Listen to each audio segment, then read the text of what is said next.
أعوذ بالله من الشيطان الرجيم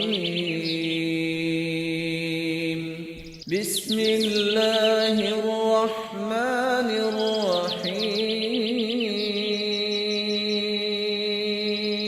الرحمن علم القرآن خلق الإنسان علمه البيان الحمد للہ وکفا وسلام علی عبادہ الذین اصطفیٰ اشہد ان لا الہ الا اللہ وحدہ لا شریک لہ واشہد ان محمدا عبدہ ورسولہ صلی اللہ علیہ وآلہ وسلم۔ 7ویں پارے کی ابتدا میں سورۃ المائدہ جاری ہے۔ سورۃ المائدہ کی بقیہ 38 آیات، آیت نمبر 83 سے آیت نمبر 120 یہ آج کے پارے میں شامل ہیں، اور اس کے بعد سورۃ الانعام کی پہلی 110 آیات بھی آج کے پارے میں شامل ہیں جو ہم نے سماعت کیا۔ سورۃ المائدہ کے بارے میں پہلے بتا چکا ہوں کل کہ اس کا جو مرکزی مضمون ہے اس میں ویسے تو احکام کی صورت ہے، اور احکام میں جو سب سے زیادہ فوکس کیا گیا ہے وہ فوجداری اور آئینی اور قانونی اور دستوری احکام کو کیا گیا۔ سزائیں بھی اس میں بیان ہوئی ہیں، اور خاص طور پہ جو یہود و نصارہ کی خرابیاں اس کے اندر بیان ہوئی ہیں، ان کو دعوت اسلام بھی دی گئی ہے، ان کا کردار بھی ڈسکس کیا گیا ہے، اور بعض دیگر احکام بھی اس کے اندر موجود ہیں۔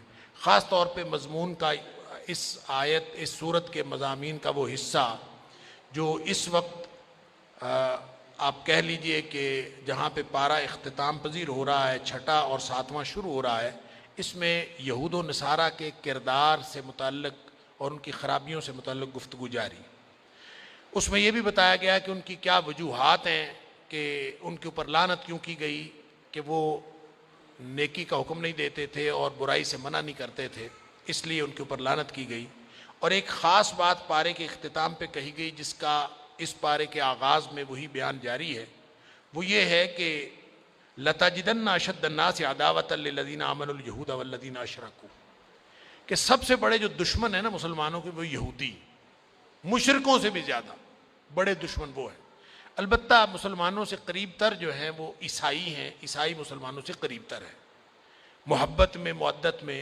اب دیکھیں نیچرل جو الائنس بنتا ہے وہ عیسائیوں کا پوری دنیا کے لیول پر مسلمانوں کے ساتھ بننا چاہیے۔ قرآن نے اس کی ایک وجہ بیان کی ہے کہ ان کے اندر قسیسین ہیں اور ان کے اندر رہبان ہیں۔ قسیسین علماء کو کہتے ہیں، اور رہبان ان کے جو عباد اور زہاد ہیں، بڑے بڑے زہد ورع والے لوگ، وہ اس کے اندر موجود ہیں۔ تو اس وجہ سے وَأَنَّهُمْ لَا يَسْتَكْبِرُونَ، اور تکبر نہیں کرتے۔ تکبر کا مطلب یہ ہوتا ہے کہ وہ حق کا انکار نہیں کرتے، جب حق ان کے پاس پہنچ جاتا ہے تو وہ اس کا انکار نہیں کرتے۔ یہ خاص موقع پر آئی ہیں، یہ ہر طرح کے عیسائیوں کی بات نہیں ہے، اور نہ ہی یہ ہر دور کے عیسائیوں کے لیے یہ کہا گیا ہے کہ سارے عیسائی مسلمانوں سے قریب تر ہوتے ہیں۔ اب تو پوری دنیا میں یہودیوں نے عیسائیوں کے ساتھ گٹھ جوڑ کر لیا ہے۔ عیسائیوں کو مسلمانوں کے ساتھ ملنا چاہیے تھا، وہ یہودیوں کے ساتھ مل گئے۔ اور آپ تاریخ جب بھی کھنگالیں گے تو آپ کو کوئی وجہ نظر نہیں آئے گی سوائے مفادات کے، وگرنہ نظریاتی طور پر عیسائی جو ہے مسلمانوں سے قریب تر ہے۔ لیکن یہ بات جو یہاں پہ کہی گئی ہے یہ خاص تناظر میں ہے، وہ یا تو اس کا تناظر، دو تناظر مفسرین نے بیان کیے ہیں۔ ایک تناظر تو اس کا یہ ہے کہ نجاشی کے دربار میں جب مسلمان حبشہ ہجرت کر کے گئے تھے تو وہاں کا جو بادشاہ تھا نجاشی، اصل میں نجاشی اس کا نام نہیں تھا، اس کا اصل نام تو تھا اسحمہ۔ نجاشی حبشہ کے بادشاہوں کا لقب ہوتا تھا، جیسے فرعون کے بادشاہوں کا لقب ہوتا تھا، جیسے مصر کے بادشاہوں کا لقب ہوتا تھا فرعون، اسی طرح حبشہ کے بادشاہوں کا لقب ہوتا تھا نجاشی۔ اس وقت کا جو نجاشی تھا ظاہر وہ عیسائی بادشاہ تھا، تو اس کے دربار میں حضرت جعفر بن ابی طالب رضی اللہ تعالیٰ نے سورہ مریم کی تلاوت کی تھی اور بتایا تھا، قرآن سنایا تھا، اور قرآن سن کے وہ رو پڑا تھا۔ تو یا تو اس کا بیان، یا پھر بعض روایتوں میں آتا ہے کہ کچھ لوگ عیسائیوں کا ایک وفد آیا تھا، اور خاص طور پہ امام شوکانی نے فتح القدیر کے اندر اس بات کو زیادہ اہمیت دی ہے۔ وہ کہتے ہیں کہ یہ روایت زیادہ صحیح ہے کہ کچھ عیسائیوں کا وفد آیا تھا نبی کریم صلی اللہ علیہ وسلم کے پاس، اور ان کو بہت سمجھایا گیا، وہ سمجھانے سے تو نہیں سمجھے، لیکن ان کو قرآن جب سنایا گیا تو ان میں سے کچھ لوگ تھے جو رونے لگے، ان کی آنکھیں جو ہیں وہ آنسوؤں سے تر ہو گئیں اور وہ مسلمان ہو گئے۔ نجاشی کے بارے میں بھی یہی بات ہوئی کہ وہ بعد میں مسلمان ہو گیا، اور اس طرح کا طرز عمل رکھنے والے جو عیسائی ہیں ان کے بارے میں کہا جا رہا ہے کہ اقربہم مودہ، وہ مسلمانوں کے محبت میں قریب تر ہے۔ ہر طرح کے عیسائی نہیں ہے، جن کا یہ کردار ہو وہ قریب تر ہے، اور اس کا ذکر اللہ کریم نے سورہ آل عمران کی آیت نمبر 199 میں، جو سیکنڈ لاسٹ آیت ہے سورہ آل عمران کی، اس میں بھی ذکر کیا گیا ہے کہ وَإِنَّ مِنْ أَهْلِ الْكِتَابِ لَمَن يُؤْمِنُ بِاللَّهِ وَمَا أُنزِلَ إِلَيْهِ وَمَا أُنزِلَ إِلَيْكُمْ، کہ وہ خاشعین للہ، کہ اہل کتاب میں سے ایسے لوگ ہیں جو اللہ پر بھی ایمان رکھتے ہیں اور اس کتاب پر بھی ایمان رکھتے ہیں جو ان کی طرف نازل ہوئی، اور اس کتاب پر بھی ایمان رکھتے ہیں جو تمہاری طرف نازل ہوئی، خاشعین للہ، اور اللہ سے ڈرنے والے لوگ ہیں۔ تو جو اللہ سے ڈرنے والے ہیں وہ واقعتاً محبت میں اور الفت میں مسلمانوں کے قریب تر ہیں۔ فرمایا وَإِذَا سَمِعُوا مَا أُنزِلَ إِلَى الرَّسُولِ تَرَىٰ أَعْيُنَهُمْ تَفِيضُ مِنَ الدَّمْعِ مِمَّا عَرَفُوا مِنَ الْحَقِّ، ان کا کردار یہ ہے کہ جب وہ قرآن سنتے ہیں، یا جو قرآن جب انہوں نے سنا، ان کی آنکھیں جو ہیں آنسوؤں سے بہہ پڑی، اس لیے مما عرفوا من الحق، اس لیے کہ انہوں نے حق کو پہچان لیا تھا۔ یقولون ربنا آمنا فاکتبنا مع الشاہدین، کہہ اٹھے کہ اللہ ہم ایمان لے آئے ہیں، ہمیں گواہی دینے والوں میں لکھ لے۔ اس کا مطلب ہے کہ وہ لوگ جو ایمان لے آتے ہیں، وہی جن کے اندر مادہ حق ہوتا ہے اور وہ ایمان لے آتے ہیں، ان کے بارے میں کہا گیا ہے۔ اس کے بعد آیت نمبر 87 اور 88، یہ یوں کہہ لیجئے آیت نمبر 86 سے آگے جو اگلا مضمون چلتا ہے، خاص طور پہ آیت نمبر 108 تک، آیت نمبر 87 سے آیت نمبر 108 تک، اس میں مشرکین سے مخاصمہ کیا گیا ہے۔ کافی حد تک جو ہے مشرکین کی باتیں بھی ہیں، اور دیگر احکام بھی اس میں بیان کیے گئے ہیں، اور ان احکام میں ایک حکم یہ ہے کہ لا تحرموا طیبات ما احل اللہ لکم، جو اللہ نے تمہارے لیے حلال کی ہیں طیبات، پاکیزہ چیزیں اللہ نے جو حلال تمہارے لیے کی ہیں، ان کو حرام نہ کرو اپنے اوپر۔ کیا مطلب؟ خام خواہ راہب اور جوگی نہ بنو، ایسے خام خواہ صوفی بن کے میں نے فلاں چیز نہیں کھانی، فلاں چیز نہیں کرنا۔ وہ کہتے ہیں جی فلاں آدمی جو اپنے سامنے سیب جو ہے وہ لٹکا لیتا ہے، اور سیب لٹکا رہتا ہے، وہ ادھر ادھر گھومتا رہتا ہے، وہ کھاتا نہیں۔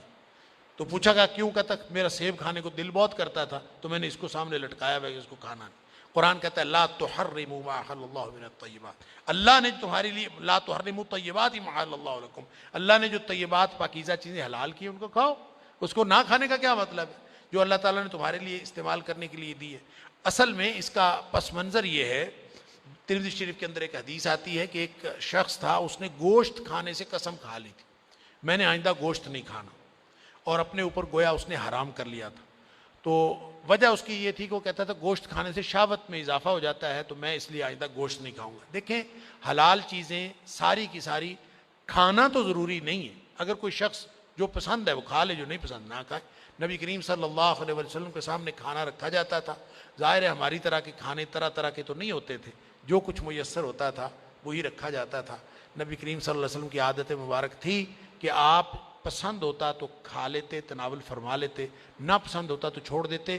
کبھی زندگی میں نبی کریم صلی اللہ علیہ وسلم نے کھانے کا نقص نہیں نکالا کہ اس کے اندر فلاں نقص ہے فلاں۔ ہاں طبیعت رغبت کرے تو انسان کھا لے، نہ طبیعت رغبت کرے تو نہ کھائے، لیکن یہ کہنا کہ میں آئندہ کھاؤں گا ہی نہیں اور قسم اٹھا لینا، یہ تو اپنے اوپر حرام کر لینے سے مترادف ہے۔ تو فرمایا اس طرح کا جوگی پن جو ہے یا رہبانیت اللہ کو پسند نہیں ہے، لہذا پاکیزہ چیزیں جو اللہ نے دی ہیں، کلوا مما رزقکم اللہ حلالا طیبا، جو اللہ نے حلال طیب چیزیں دی ہیں کھاؤ پیو اور اللہ کا شکر کرو۔ پھر اس کے بعد کفارہ قسم، کفارہ یمین کی بات ہے، لا یؤاخذکم اللہ باللغو فی ایمانکم، سورہ بقرہ کی آیت نمبر 225 میں بھی یہی بات کہی گئی کہ یہ جو لغو قسمیں ہیں اس پر اللہ تعالیٰ گرفت نہیں کرتا، اس پر مؤاخذہ نہیں کرتا۔ لغو قسمیں وہ ہوتی ہیں جو آدمی ایسے ہی عادتاً کھاتا رہتا ہے، اللہ کی قسم بھی کھانا کھا کے آئے ہوں، اللہ کی قسم یہ ہو گیا، اللہ کی قسم یہ ہو گیا، لوگوں کو عادت پڑی ہوتی ہے، لغو ہے، گناہ ہے۔ لغو چیزوں سے مومن پرہیز کرتا ہے، لغو چیز پر اللہ مؤاخذہ نہیں کرتا۔ اس کا مطلب یہ نہیں ہے کہ لغو قسمیں کھاتے پھر کوئی فرق نہیں پڑتا، نہیں، فرق پڑتا ہے اس سے، اس لیے کہ یہ لغو چیزوں کو اختیار کرنا یہ ایمان کے منافی ہے۔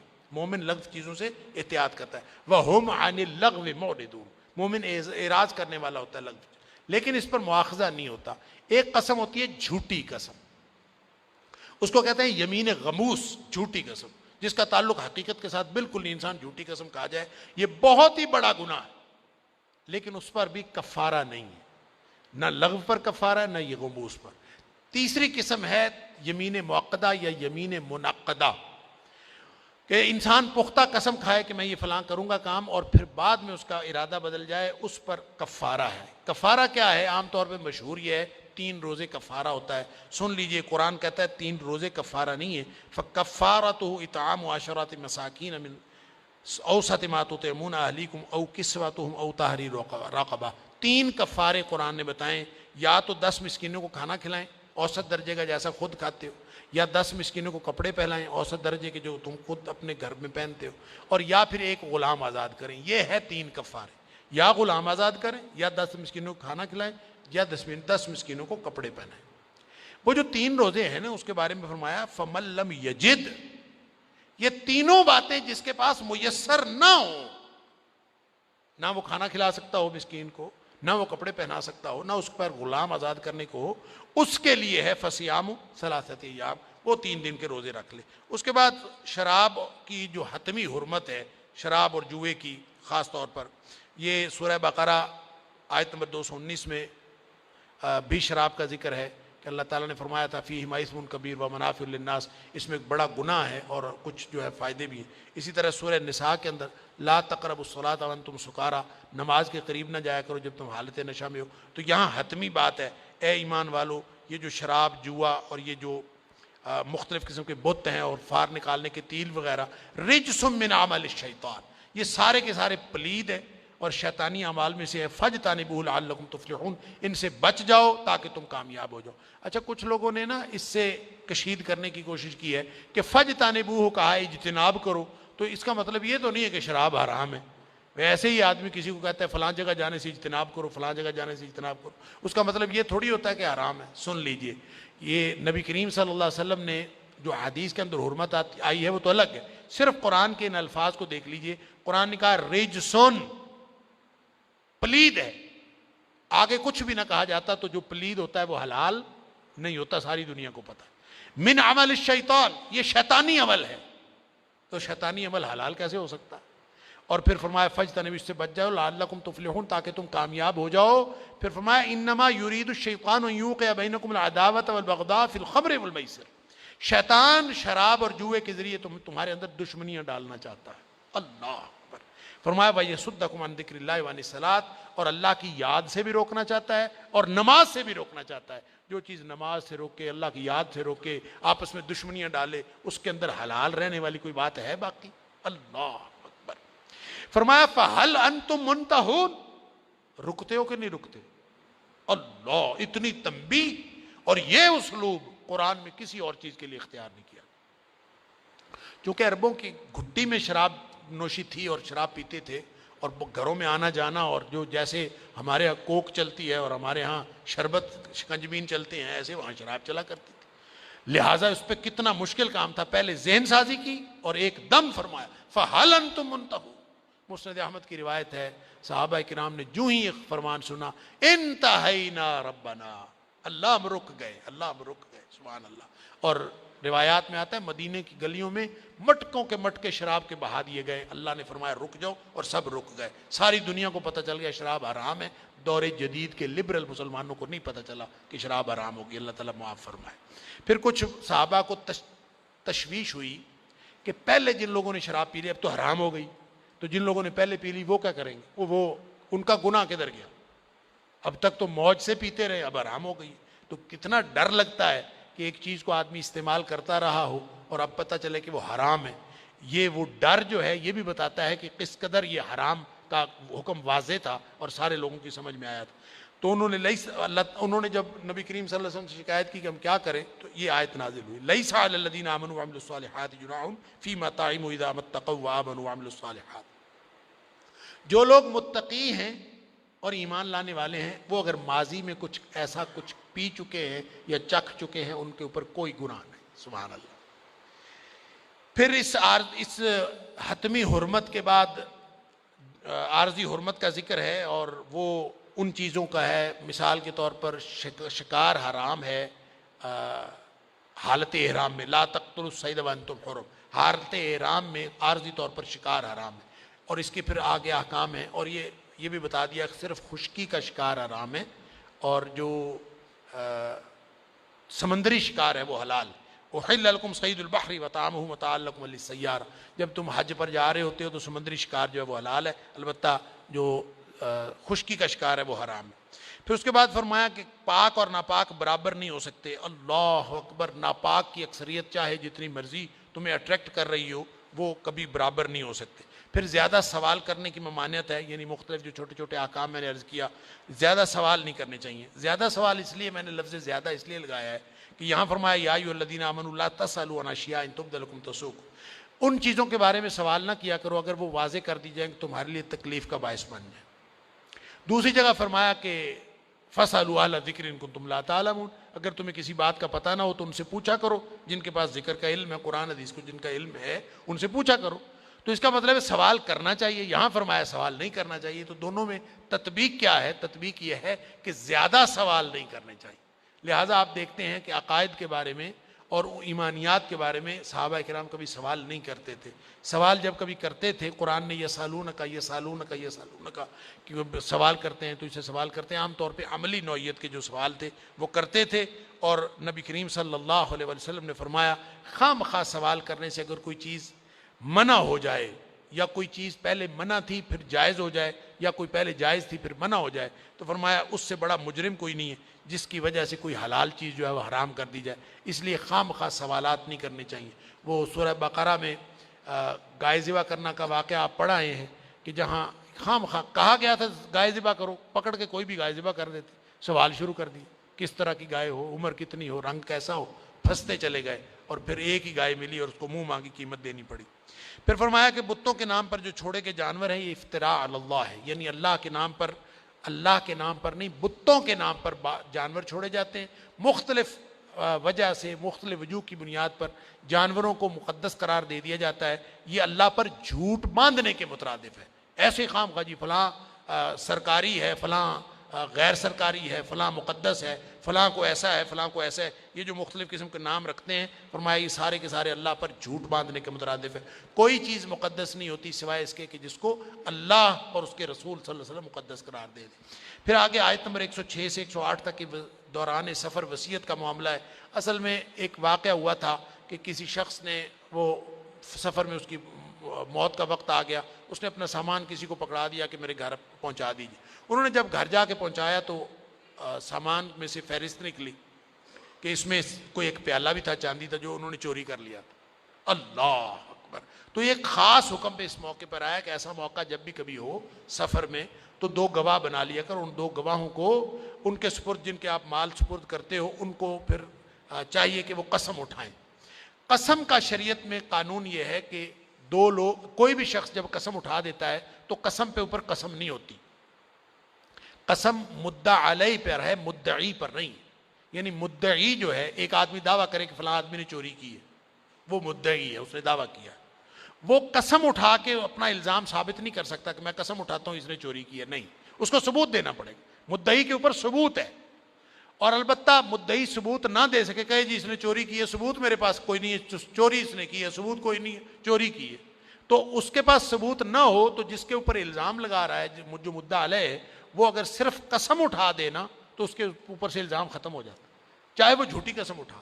لیکن یہ جو خاص موقع ہے اس پہ فرمایا کہ ان دونوں کو کھڑا کر لو اور ان کو کہو کہ قسم اٹھاؤ. اگر وہ قسم اٹھائیں تو اس پر موقع وہ بات ختم نہیں ہو جائے گی، بلکہ گھر والوں کو اگر خیال ہو کہ اس نے جھوٹی قسم اٹھائی تو پھر نماز کے بعد وہی اسی جگہ پر گھر والے کھڑے ہو جائیں اور وہ کہیں کہ ان کی قسم غلط ہے، ہم جو قسم اٹھا رہے ہیں وہ زیادہ صحیح ہے. اس میں سے فہرست جو نکلی تھی وہ خاص موقع تھا. تو اگر کوئی ایسا موقع ہو تو گھر والے قسم ان کی قسم کو الٹا سکتے ہیں. یہ ایک خاص حکم اس موقع پر اللہ کریم نے ارشاد فرما دیا. پھر آگے حضرت آیت نمبر 109 سے 120 جو سورہ اختتام تک یہ عیسائیوں کو دعوت دی گئی ہے اور خاص طور پہ حضرت عیسیٰ علیہ السلام کا ذکر ہے. قیامت والے دن عیسیٰ علیہ السلام سے اللہ تعالیٰ سوال کریں گے کہ اے عیسیٰ علیہ السلام بتاؤ یہ تم نے کہا تھا کہ مجھے اور میری ماں کو خدا بنا لینا. اللہ اکبر. انت قلت للناس اتخذونی وامی الہین من دون اللہ. کیا تو نے کہا تھا کہ مجھے اور میری ماں کو 2 الہ بنا لینا اللہ کو چھوڑ کر. یہاں پہ ایک بات یہ بھی ثابت ہو گئی کہ نبیوں کو بھی الہ بنانا من دون اللہ ہے۔ اللہ تعالیٰ فرما رہا ہے من دون اللہ، مریم وہ بھی اللہ کی برگزیدہ خاتون، حضرت عیسیٰ علیہ السلام اللہ کے برگزیدہ نبی، لیکن من دون اللہ۔ اللہ فرماتا ہے جب کوئی الہ بناتا ہے تو اس کا مطلب ہے وہ من دون اللہ ہوتے ہیں، اللہ کے علاوہ ہوتے ہیں۔ کوئی شخص یہ نہ سمجھے کہ جناب ہم اللہ کو ہی الہ سمجھتے ہیں اور فلاں کو الہ بنانا، فلاں کو کرنی والا بھرنی والا سمجھنا، یہ من دون اللہ نہیں ہے۔ جو شخص بھی ان کاموں کو جو اللہ کے ہیں مخلوق کے ذمے لگاتا ہے تو وہ من دون اللہ ہی ہے، اور یہ قیامت والے دن سوال ہوگا۔ پھر وہاں پہ حضرت عیسیٰ علیہ السلام تو کہہ دیں گے کہ اللہ میں تو تیرا بندہ ہوں، اور ما قلت لهم الا ما امرتنی به ان اعبدوا اللہ ربی وربکم، میں نے تو ان کو کہہ دیا تھا کہ اللہ کی بندگی کرو، وہ میرا بھی رب ہے تمہارا بھی رب ہے، میں خود اللہ کا بندہ ہوں، میں کیسے خدا ہو سکتا ہوں؟ میں تو ان کو کہہ آیا تھا۔ اللہ اکبر۔ لہٰذا کنت علیہم شہیدا ما دمت فیہم، جب تک میں رہا ہوں میں نے اسی پر گواہی دی ہے، اور میں توحید کی گواہی دینے والا تھا، اور جب میں وہاں سے آ گیا تو پھر اللہ تو نگران تھا، مجھے تو نہیں پتا، وانت علی کل شیء شہید۔ اور یہاں پہ فرمایا ان تعذبهم فانهم عبادک۔ اب یہ کلام تو ایسے ہے، سلسلہ کلام میں حضرت عیسیٰ علیہ السلام نے بات کی کہ اللہ اگر تو اپنے ان بندوں کو عذاب دے تو تیرے بندے ہیں، تو عذاب دے سکتا۔ وَإِن تَغْفِرْ لَهُمْ فَإِنَّكَ أَنْتَ الْعَزِيزُ الْحَكِيمُ، اگر تو ان کو بخش دے تو تو غلبے والا ہے، حکمتوں والا، بخش بھی سکتا ہے، تیرا کام ہے۔ اللہ اکبر۔ حدیث میں آتا ہے کہ نبی کریم صلی اللہ علیہ وسلم نے یہ آیت تلاوت کی، اللہ اکبر، اتنا روئے نبی کریم صلی اللہم امتی کہتے کہتے روتے رہے نبی کریم صلی اللہ علیہ وسلم۔ اللہ تعالیٰ نے فرمایا، مسلم شریف کی حدیث ہے کہ اللہ تعالیٰ نے جبریل سے کہا، جبریل جا اذهب الى محمد وَرَبُّكَ عَالَمْ فَاسْأَلْهُ مَا يُبْكِيكَ، تیرے رب کو پتا تو ہے کہ محمد کریم صلی اللہ علیہ وسلم کیوں رو رہے، تیرا رب جانتا ہے کہ وہ کیوں رو رہا ہے، لیکن پھر بھی جا کے ان سے میری طرف سے پوچھ کہ کیوں رو رہے۔ یہ پیار کی علامت ہے، سبحان اللہ۔ پتہ بھی ہوتا ہے بچہ کیوں رو رہا ہے تو ماں باپ پوچھتے ہیں بیٹے کیوں رو رہے ہو، تو اللہ نے نبی کریم صلی اللہ علیہ وسلم کی طرف جبریل علیہ السلام کو بھیجا، جا کے پوچھو کیوں رو رہے۔ اللہ اکبر۔ اور وہ کیوں رو رہے تھے؟ اللہم امتی اللہم امتی، اللہ میری امت کو بخش دینا، اللہ میری امت کو بخش دینا۔ فرمایا اس کو جا کے کہہ دے انا سنردیک فی امتک ولا نسوک، کہ تو رو نا، ہم تیری امت کے بارے میں تجھے راضی کر دیں گے اور ہم بھلائیں گے نہیں انشاءاللہ۔ آگے سورہ الانعام ہے، سورہ انعام کا مرکزی موضوع توحید ہے، یا یوں کہہ لیجئے کہ توحید کے علاوہ جو دو بنیادی عقائد ہیں، رسالت اور آخرت، وہ بھی اس کے اندر شامل ہیں۔ البتہ اس میں اللہ تعالیٰ کی توحید کے وحدانیت کے دلائل دیے گئے ہیں، اور مشرکین کے جو شبہات ہیں ان کا ذکر کیا گیا ہے۔ آیت نمبر 1 سے لے کر 73 تک پہلی جو 73 آیات ہے وہ تو کہہ لیجئے سیدھا سیدھا مخاصمہ ہے، مخاصمہ بالمشرکین۔ کیا مطلب؟ مشرکین کے جو شبہات ہیں، ان کے جو غلط عقائد ہیں، ان کی نشاندہی بھی کی گئی ہے اور اس کا جواب بھی دیا گیا ہے۔ اور یہ صورت جو ہے الحمد سے شروع ہوتی ہے، جیسے الحمد سے سورہ فاتحہ شروع ہوئی، یہ دوسری صورت ہے جو الحمد سے شروع ہوتی ہے، اور 5 صورتیں ہیں قرآن میں جو الحمد سے شروع ہوتی ہیں۔ اور اس میں ایک بات فرمائی کہ یہ جو فرشتے کا مطالبہ کرتے تھے مشرکین مکہ کہ ساتھ فرشتہ کیوں نہیں نازل ہوا، فرمایا فرشتہ جب نازل ہوتا ہے تو مہلت ختم ہو جاتی ہے، اور اگر فرشتہ آتا بھی نا تو فرشتے نے بھی انسانی شکل میں آنا تھا، انہوں نے پھر بھی کوئی نہیں ماننا تھا، یہ سب بہانے بناتے ہیں۔ پھر یہ کہتے ہیں کہ اگر قرآن ڈائریکٹ کتاب کی شکل میں ہمارے اوپر نازل ہوتا پھر ہم اس کو ایمان لاتے۔ فرمایا اگر کتاب بھی آتی نا، بنی بنائی کتاب آسمان سے آتی کاغذ میں، اور یہ اس کو چھوتے ہاتھ لگا کے ان کو دیکھتے کہ یہ کتاب ہے، تو پھر بھی انہوں نے نہیں ماننا تھا، انہوں نے کہنا تھا جادو سے لے آیا ہے، یعنی جس نے نہیں ماننا ہوتا اس نے نہیں ماننا ہوتا۔ اور فرمایا کہ اللہ تعالیٰ کتب علی نفس الرحمہ، اللہ نے اپنی آپ پر رحمت کو لازم کر رکھا، کیونکہ اللہ کی رحمت ہر چیز پر وسیع ہے، وگرنہ جس قدر مشرک شرک کر رہے ہیں اللہ کا عذاب آ چکا ہوتا۔ اللہ اکبر۔ پھر اس کے بعد دلائل توحید ہیں، کون و مکان کا مالک وہ ہے، خالق وہ ہے، رزق دینے والا وہ ہے، مصیبتیں دور کرنے والا وہ ہے، غلبے والا وہ ہے، حکیم خبیر وہ ہے، عبادت کے لائق وہی ہے، اس کے علاوہ کوئی عبادت کے لائق نہیں ہو سکتا، نفع نقصان کا مالک بھی وہی ہے۔ اور پھر مشرکین جو ہیں وہ قیامت کے دن اپنے شرک کا انکار کریں گے، پوری تفصیل بیان کی ہے، اور یہ بھی بتایا ہے کہ مشرکین جو ہیں قیامت والے دن خواہش کریں گے یا لیتنا نرد ولا نکذب بآیات ربنا ونکون من المؤمنین، اللہ ایک دفعہ پھر واپس دنیا میں بھیج دے، اب جا کے ہم جھٹلائیں گے نہیں، ہم ایمان لانے والے بن جائیں گے۔ اللہ تعالیٰ فرماتا ہے کہ ان کو اگر واپس بھیج بھی دیں، جھوٹے لوگ ہیں، وَلَوْ رُدُّوا لَعَادُوا لِمَا نُهُوا عَنْهُ وَإِنَّهُمْ لَكَاذِبُونَ، یہ بدبخت اس قدر جھوٹے ہیں، واپس آنا تو کوئی نہیں کسی نے وہاں جا کے، لیکن اگر ان کو واپس بھی بھیج دیا جائے پھر یہ وہی حرکتیں کریں اور پھر وہ تکذیب کریں، اس قدر ہٹ دھرم لوگ ہیں۔ لہذا فرمایا قد خسر الذین کذبوا بلقاء اللہ، جو دنیا میں اللہ کی ملاقات کو جھٹلاتے ہیں اصل خسارہ ان کا ہے، گویا قیامت والے دن اصل خسارہ ہوگا۔ نبی اکرم صلی اللہ علیہ وسلم کو تسلی دی گئی ہے وَلَقَدْ كُذِّبَتْ رُسُلٌ مِّن قَبْلِكَ فَصَبَرُوا، اے حبیب صلی اللہ علیہ وسلم پہلے بھی لوگوں کو اسی طرح جھٹلایا گیا، آپ صبر کریں، انہوں نے بھی صبر کیا تھا، آپ بھی صبر کریں۔ پھر فرمایا مشرکین جو ہیں مردوں کی طرح ہیں، سبحان اللہ، انما یستجیب الذین یسمعون والموتى یبعثهم اللہ ثم الیہ یرجعون، جیسے مردے نہیں سنتے ایسے مشرک نہیں سنتے، یعنی آپ جو مرضی کہتے رہے ان کو سمجھ ہی نہیں آتی کسی بات کی۔ پھر ایک خاص پیرایا ہے کہ شرک سے ہٹانے کا اور اللہ کی توحید کی طرف توجہ دلانے کا، کہ قُلْ أَرَأَيْتَكُمْ إِنْ أَتَاكُمْ عَذَابُ اللَّهِ أَوْ أَتَتْكُمُ السَّاعَةُ أَغَيْرَ اللَّهِ تَدْعُونَ إِن كُنتُمْ صَادِقِينَ، اللہ یہ بتاؤ کہ اگر تمہارے اوپر کوئی عذاب آ جائے یا پھر اچانک قیامت آ جائے تو کس کو پکارو گے؟ اغیر اللہ تدعون، کیا اللہ کے علاوہ کسی اور کو پکارو گے؟ اور یہ تو سمندر میں جب کشتی ڈوبنے لگتی ہے نا تو مشرکوں کو اس وقت اللہ کے علاوہ کوئی یاد نہیں آتا۔ اس دور کے مشرک تھے، میں تو سمجھتا ہوں وہ شاید ہمارے دور کے لوگوں سے اچھے تھے کہ وہ کم از کم کشتی ڈوبنے لگتی تھی تو اللہ کو خالص یاد کر لیتے، اور ہمارے مشرک تو وہ ہیں جو وہاں بھی اللہ کو نہیں یاد کرتے، کسی خاج خضر اور ادھر ادھر کو یاد کرتے ہیں، اللہ تعالیٰ معاف فرمائے۔ تو فرمایا کہ بل ایاہ تدعون فیکشف ما تدعون الیہ ان شاء وتنسون ما تشرکون، اس وقت سب شرک نکل جاتا ہے جب قیامت آئے گی نا، اور یا قیامت آ جائے عذاب آ جاتا ہے تو شرک سارا ہوا ہو جاتا ہے۔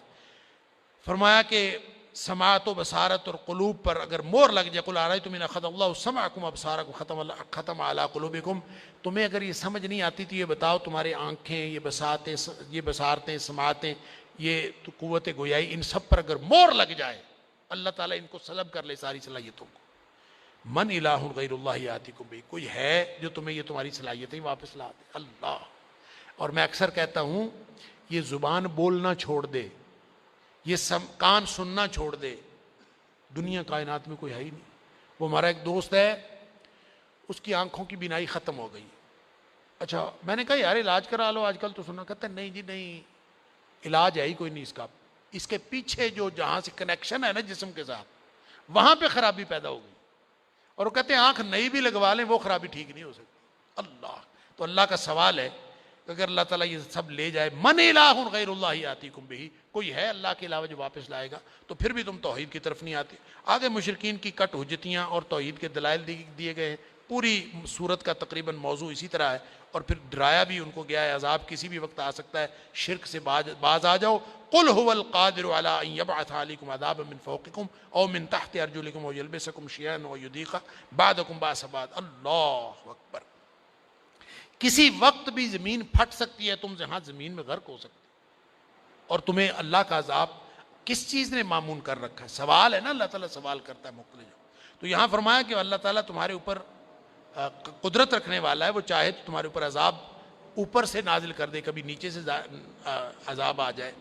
حدیث میں آتا ہے کہ نبی کریم صلی اللہ علیہ وسلم نے 3 دعائیں کی تھیں، اللہ میری امت غرق سے ہلاک نہ ہو، ایک دعا کی تھی اللہ قحط عام سے تباہ نہ ہو، اور تیسری دعا کی تھی آپس میں لڑائی نہ ہو یا آپس میں لڑے نہ۔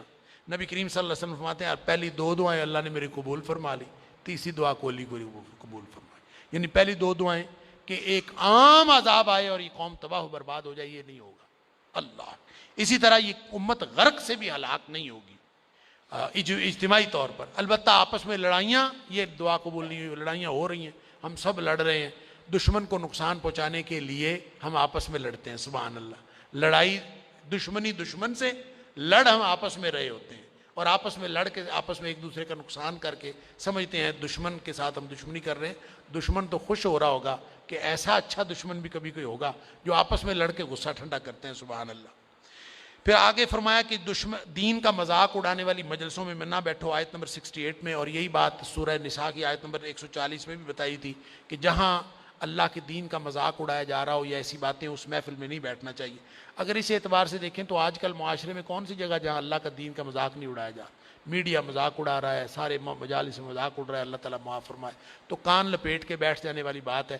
وہ جو میں جمعے میں عرض کر رہا تھا کہ ایک ایسی کمیونٹی کریٹ کرنے کی ضرورت ہے جو ایمان والی کمیونٹی ہو، جس کے سارے معاملات ایمان کی بنیاد پر ہوں، اگر اور ان کے ساتھ ہم معاملہ رکھیں اور ایمان کی بنیاد پر رکھیں۔ اگر ہم یہ نہیں کریں گے تو ہر وقت ہم اللہ کے عذاب کی لپیٹ میں ہیں۔ اللہ تعالیٰ معاف۔ پھر اس کے بعد دوسرا حصہ شروع ہوتا ہے آیت میں 74 سے 94 تک کہ نبوت کے منکر نہ بنو۔ تمام انبیاء کا جو مشترکہ نقطہ ہے توحید، اس کا ذکر ہے، اور توحید کے ضمن میں حضرت ابراہیم علیہ السلام چونکہ مشرکین کے لیے بھی محترم تھے اور عیسائیوں کے لیے بھی، یہودیوں کے لیے بھی، یہاں کیونکہ بات مشرکین مکہ کے حوالے سے ہو رہی ہے، وہ بھی اپنا بڑا حضرت ابراہیم علیہ السلام کو سمجھتے تھے، لہٰذا توحید کے حوالے سے ابراہیم علیہ السلام کا خصوصیت کے ساتھ تذکرہ اللہ کریم نے فرمایا کہ وہ ان سے بڑا موحد اور کون تھا۔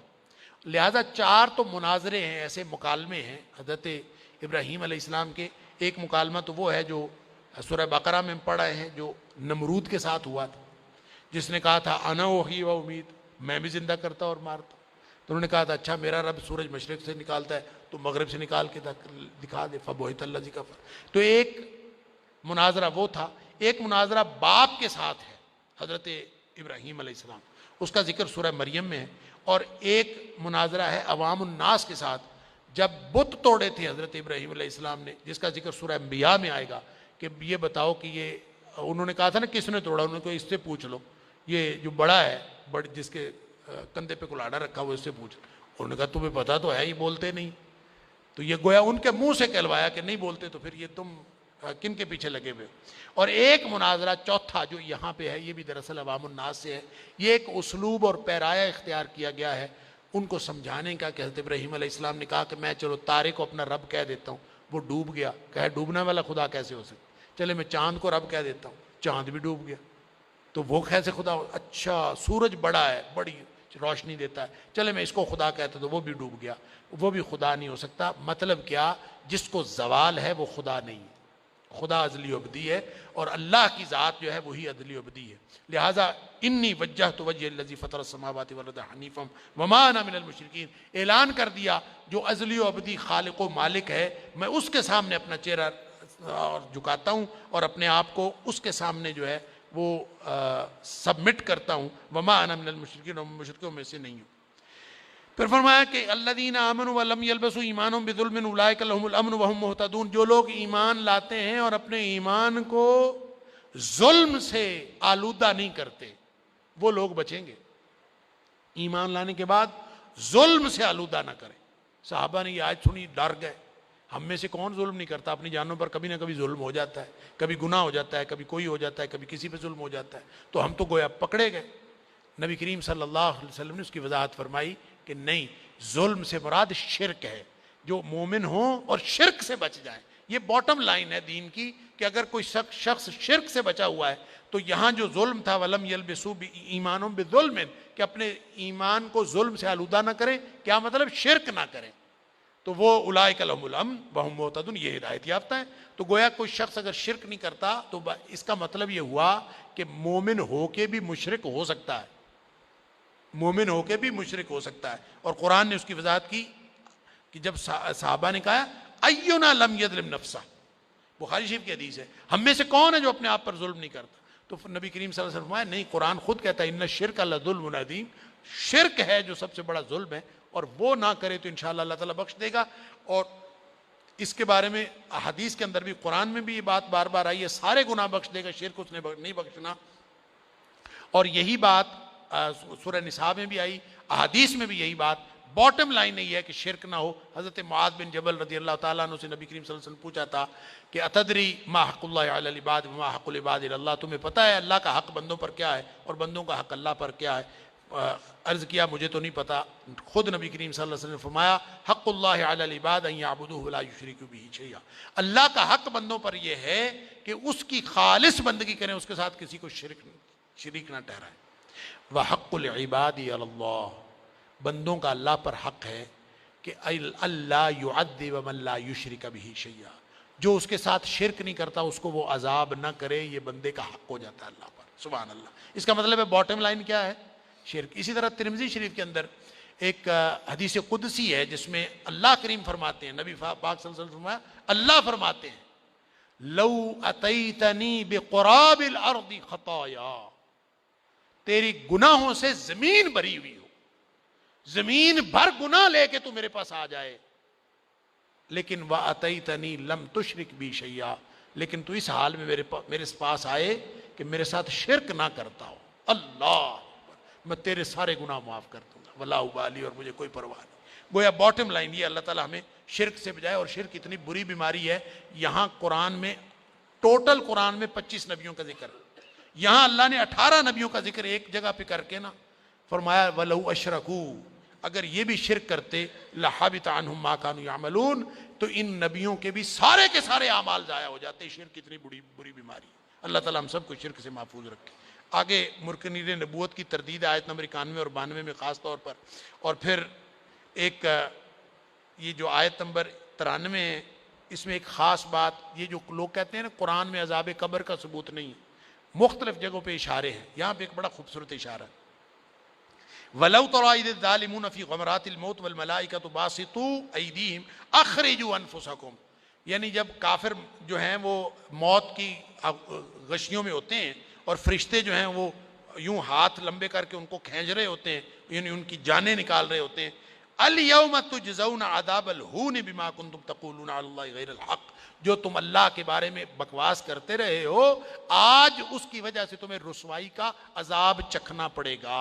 جس دن گویا جان نکل رہی ہوتی ہے اس کے ساتھ ہی عذاب شروع ہو جاتا ہے, اور یہ وہ عذاب ہے جو برزخ کا عذاب ہے. آدمی ظاہر ہے جب جان نکل جاتی ہے تو کہاں جاتا ہے؟ قبر میں. اس کا مطلب یہ ہے کہ جان نکلنے کے بعد ہی فوراً بعد عذاب میں مبتلا ہو جاتے ہیں. تو یہ گویا عذاب قبر کا ایک اشارہ یہاں پہ بھی موجود ہے. پھر اس کے علاوہ اللہ تعالیٰ نے عقیدہ ابنیت کی تردید کی ہے کہ جو لوگ کہتے ہیں کہ اللہ تعالیٰ کا بیٹا ہے, فرمایا وَخَلَقَ كُلَّ شَيْءٍ, اللہ نے جب ہر چیز کو پیدا کیا تو اللہ کو بیٹا رکھنے کی کیا ضرورت ہے؟ اللہ تعالیٰ اس کو بیٹا اور بیوی اور یہ خاندان رکھنے کی ضرورت تو اس کو ہوتی ہے جس کو کوئی احتیاج ہو. اللہ تعالیٰ کو کوئی احتیاج ہی نہیں ہے. تو اصل مالک ذالکم اللہ ربکم, ہر چیز کا مالک جب اللہ ہے تو لا الہ الا ہو, اس کے علاوہ کوئی الہ نہیں. خالق کل شیء فاعبدوہ, ہر چیز کا خالق ہے. خالق کا حق ہوتا ہے کہ لوگ مخلوق اس کی بندگی کرے. فاعبدوہ, پس اسی کی بندگی کرو. اور اس کے ساتھ یہ بھی فرما دیا اس کو آنکھیں نہیں دیکھ سکتی, لا تدرک الابصار وہو یدرک الابصار. اور یہ ساری باتیں شرک کی بتا کے ایک شرک بہت بڑا گناہ ہے. ایک ادب سکھایا کہ مشرکین یہ ان کی مت ماری ہوتی ہے, ان کے جھوٹے خداؤں کو بھی برا نہ کہو. اللہ ولا تسبوا الذین یدعون من دون اللہ فیسبوا اللہ عدوا بغیر علم, کہ اصل بات یہ ہے کہ ان کو تو علم کوئی نہیں, جاہل ہیں پرلے درجے کے. تم ان کے خداؤں کو, ان کے معبودوں کو اور جھوٹے شریکوں کو جب تم ان کو کہو گے, ان کو برا بھلا کہو گے, تو یہ اپنی نادانی میں اور اپنی جہالت میں یہ اللہ کے بارے میں برا بھلا کہیں. اور جب یہ اللہ کے بارے میں بھلا کہیں گے تو اس کا مطلب ہے تم نے انیشیٹ کیا نا, تو اس لیے ان کو کچھ نہ کہا کرو. جھوٹے خداؤں کو بھی برا نہ کہو, ان کو بھی گالی نہ دو, تاکہ وہ کہیں اللہ کے بارے میں عرضہ سرائی نہ کریں. یہ اللہ تعالیٰ نے ایک ادب سکھایا ہے. لہٰذا دین سکھانا اور بات ہے, دین کی تبلیغ کرنا اور بات ہے, اور ان کے عقیدے کو اور ان کے عقیدے کی برائیاں نکال کر ان کو برا بھلا کہنا اور گالیاں دینا یہ اور بات ہے. اس سے منع کیا ہے شریعت نے کہ ان کو گالی نہیں دینی, البتہ ان کو ان کی جو عقیدے کی برائی ہے وہ ضرور سمجھانی ہے. اللہ تعالیٰ مجھے اور آپ کو دین سمجھنے اور عمل کرنے کی توفیق عطا فرمائے. وآخر دعوانا الحمدللہ رب العالمین.